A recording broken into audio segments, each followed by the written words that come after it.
Praise the Lord, everyone. Praise the Lord. Praise the Lord. I want to thank you for joining with me for Thursday's daily Bible study coming from Charlene's Outreach Ministries. Our lesson for today is Jonathan's intervention. Jonathan's intervention coming from 1 Samuel 19 verses 1 through 7. This is a great lesson that we're going through this week, talking about Saul and David. I want you to join with me. Also, we will be changing the name of the YouTube channel to Charlene's Outreach Ministry starting the latter part of this week. And I would like to ask you if you would, if something is said touches your heart, soul, or spirit, or you have any questions or comments, please feel free to jot them at the bottom of the screen below, and I will get to them as soon as possible. I do enjoy reading all the comments that is sent. And also, if you would like prayer, I would like to be put on the prayer list, put your name down, let me know, and I will get to you as soon as possible. I will get an email set up to where if you have something private that you can email me for the to send to me where I can read that as well. It will be coming up after we get the channel change completed. Also, I would like to ask if you would subscribe to my channel and join with us as we study the word of the Lord to get closer and closer to Him, that we may be more proficient in doing His word and not just hearers only. Amen. We're going to get ready and have prayer, then we're going to move right into the lesson. Dear God in heaven, we thank you, Father. We thank you that you are wonderful. We thank you that you are our counselor, Father. We thank you that you're God Almighty. We thank you for everything that you have done, you is doing, and you shall do. We thank you, Lord, for watching over us, strengthening us, building us up where we're weak, Father. We thank you for being with us as we come in and when we go out, Father. We thank you that your Holy Spirit resides in each of us, that we may be more proficient in our life, that we hear the Holy Spirit as it speaks to us, as we get stronger in listening for the Holy Spirit, and as it unction us to do or say or not say different things that will be a blessing to us. We give you honor and glory, and we give you praise. Lord, we thank you, Father, for all that you have done, you is doing, and you shall do in our life. Lord, we ask and we thank you at this time, Father, that our eyes is open and we see, our ears is open and we hear, and we gain wisdom, knowledge, and understanding from above to understand, to move in, and to go forward in your word. In Jesus' name we pray. Amen.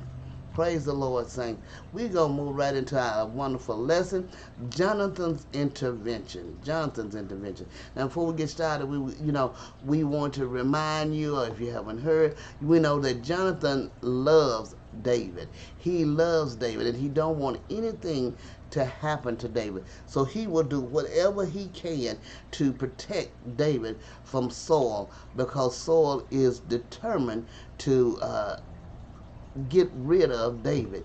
He's still at this point seeking, was up until now, seeking for him to die in battle. Now the tables are turned. Let us get started in this lesson. 1 Samuel 19, verse 1 through 7.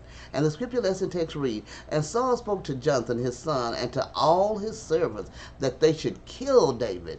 But Jonathan, Saul's son, delighted much in David. And Jonathan told David, Saul my father seeks to kill you. Therefore be on your guard in the morning. Stay in a secret place and hide yourself. And I will go out and stand beside my father in the field where you are. And I will speak to my father about you. And if I learn anything, I will tell you. And Jonathan spoke well of David to Saul his father, and said to him, Let not the king sin against his servant David, because he has not sinned against you, and because his deeds have brought good to you. For he took his life in his hand, and he struck down the Philistines, and the Lord worked a great salvation for all Israel. You saw it and rejoiced. Why then will you sin against innocent blood by killing David without a cause? And Saul listened to the voice of Jonathan.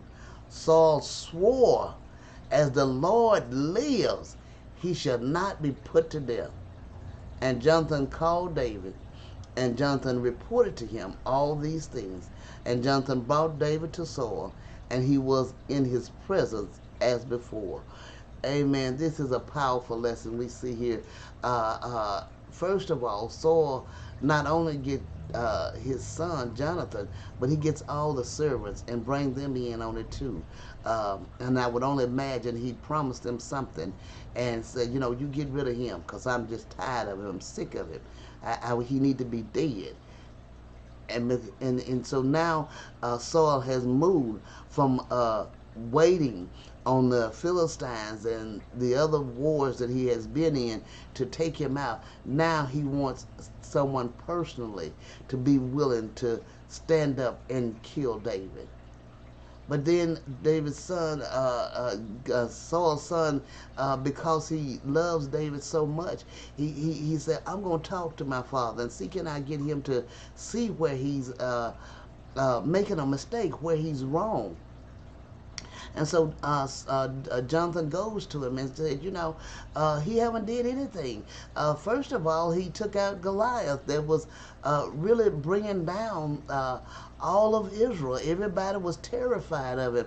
I hate to say it, but even you, Daddy, was terrified of Goliath. You didn't go out there to fight him. And David did. And then on top of all that, he have went on many battles and been successful to protect Israel from them. And so what reason can you give that you want to kill him? Why do you feel that this is necessary? And why do you want to take innocent blood? And so Saul listened to this, and he, for a moment, you know, how our mind changes backwards and forwards on deciding to do something, and then we change our mind and decide not to do it. Well, we see here Saul at this point decides, oh, forgive me, just was to say, don't kill him, don't kill him. But I wonder, you know, it doesn't say in the word, but I wonder, did he tell his servants not to? Because, you know, he was talking to his son personally at that time. So if someone else was going to try to kill him, it was still out there for them to kill David. So was he really true about what he said, or was he just trying to get David to come in and let his guard down and so he could be killed? You know, I wonder about that. You know, that's a powerful thought on that. But we see here that Jonathan was able to dissuade his father to hold off for a while, and David was able to come back to the palace where the king was, and he was able to accept David in his presence for a short period of time. Amen. Commentary says, when Jonathan realized that his father intended to murder David, he advised David to hide in the field while he sought to pacify the king. He wanted him to leave his house. Don't stay at your house. Get out. Go, and so that you will not be killed. Amen. It say, in reasoning with Saul about David, Jonathan reminded him of David's bravery, his loyalty, and success against all of Israel's enemies. He had done nothing worthy of death. Saul was temporarily consolated, and David was restored to his position in the royal court. Amen. This is a wonderful and powerful lesson. We must see this and make sure that our hatred, our despising others, what it can do to us, it can become very destructive. It can become very it can take over our lives. So we want to get rid of any hatred of ill thoughts towards people because they do not agree or do not go along with what you're saying, because this is not of the Lord, and the devil will use it and strengthen it and build it up and build it up.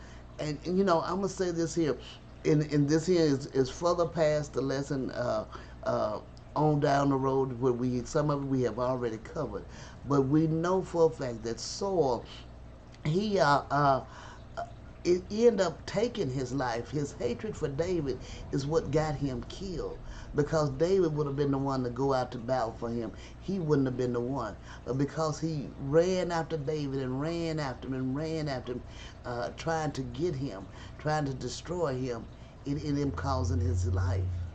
So we must be mindful of our hatred. What we trying to destroy can end up destroying ourselves. Amen. This is a wonderful and powerful lesson. I pray you meditate on this lesson and have a great and blessed day. God bless you.